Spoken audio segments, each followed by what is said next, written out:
7 miles from Jerusalem called Emmaus. And they were conversing about all the things that had occurred. And it happened that while they were conversing and debating, Jesus himself drew near and walked with him. But their eyes were prevented from recognizing him. He asked them, "What are you discussing as you walk along?" They stopped, looked downcast. One of them, named Cleopas, said to him in reply, "Are you the only visitor to Jerusalem who does not know the things that have taken place there in these days?" And he replied to them, "What sort of things?" And they said to him, "The things that happened to Jesus, the Nazarene, who was a prophet, mighty in deed and word, before God and all the people, how our chief priests and rulers both handed him over to a sentence of death and crucified him. But we were hoping that he would be the one to redeem Israel. And besides all this, it is now the 3rd day since this took place. Some women from our group, however, have astounded us. They were at the tomb early in the morning and did not find his body. They came back and reported what they had indeed seen, a vision of angels who announced that he was alive. Then some of those with us went to the tomb and found things just as the women had described, but they did not see. And he said to them, "Oh, how foolish you are! How slow of heart to believe that all the prophets spoke. Was it not necessary that Jesus should suffer these things and enter into his glory?" Then, beginning with Moses and all the prophets, he interpreted to them what referred to him in all the scriptures. And as they approached the village to which they were going, he gave the impression that he was going on farther. But they urged him, "Stay with us, for it is nearly evening, and the day is almost over." So he went in to stay with them. And it happened that while he was with them at table, he took bread, said the blessing, broke it, and gave it to them. With that, their eyes were opened, and they recognized him, but he vanished from their sight. When they said to each other, "Were not our hearts burning with us while he spoke to us on the way and opened the scriptures to us?"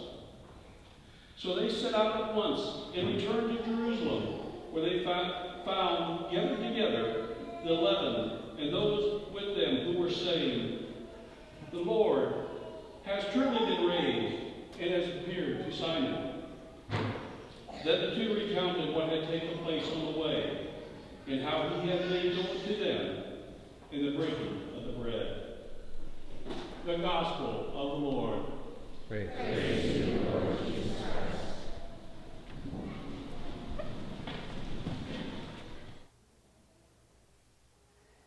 There's a game show that I like to listen to on public radio every once in a while when I'm on the road. It's a game show that's all about words and language. It's called Says You. And the contestants on this game show are asked questions about different words in the English language, trying to understand what the differences are. Now, some people would probably find this really boring, but for those of us who like language and words, it can be sort of interesting. So one of the questions might be to ask if they know the difference between a fire engine and a fire truck. What's the difference between a fire engine and a fire truck? And if you know the answer, then you would get points for your team. Well, if you want to know that, you're going to have to ask me later, because that's not what we're here to talk about today. But there was another question on a recent show that does apply to what we do here today. And that question asked the contestants on the show if they knew the difference between a disciple and an apostle. And they thought about it and talked about it for a while and came up with some different ideas, and they were sort of right.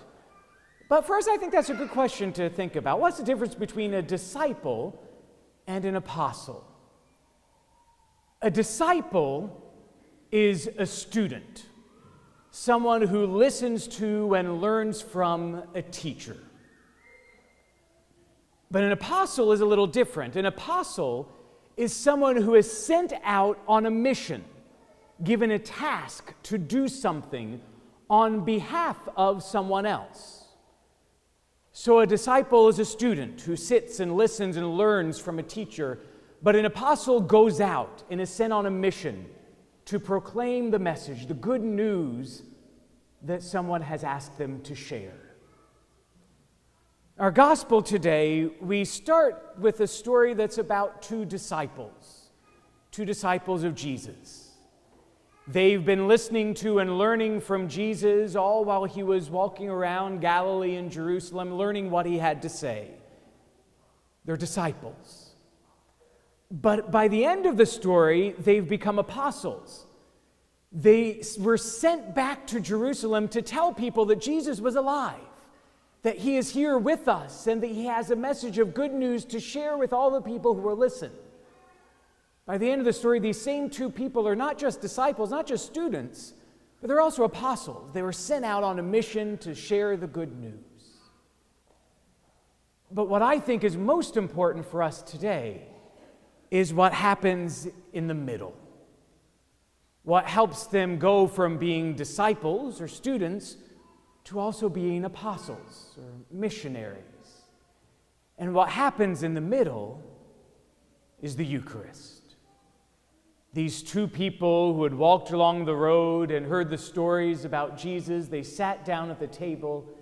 Jesus took bread and broke it and gave it to them.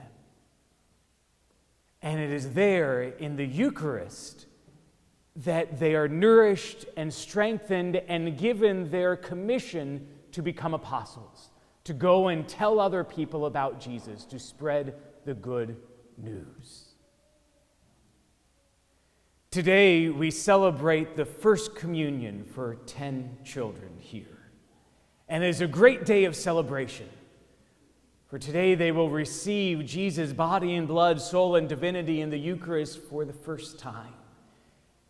And in getting ready for this day, they've been disciples. They've been listening and learning about who Jesus is. But once we receive the Eucharist, we're no longer just disciples, we're apostles.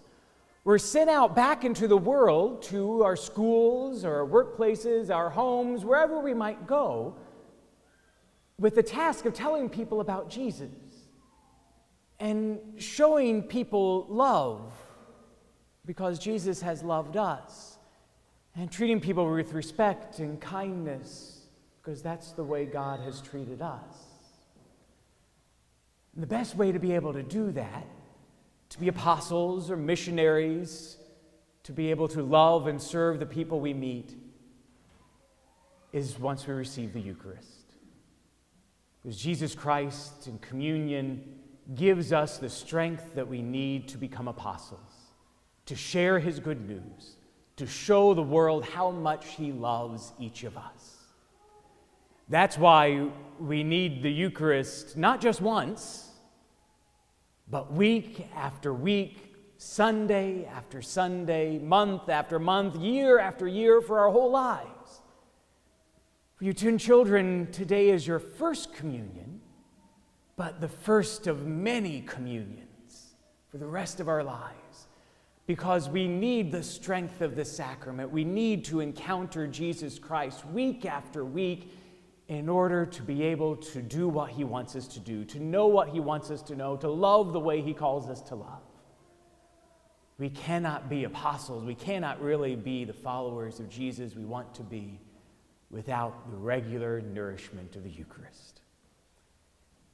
And so today, as we celebrate this sacrament for the first time for 10 children, and for one of many times for many of the rest of us, remember that we come here as disciples, as students who learn from Jesus, but we leave here as apostles, strengthened by the Eucharist, to go out into the world, to share the good news that Jesus Christ is risen from the dead, and to love everyone we meet just the way that God has loved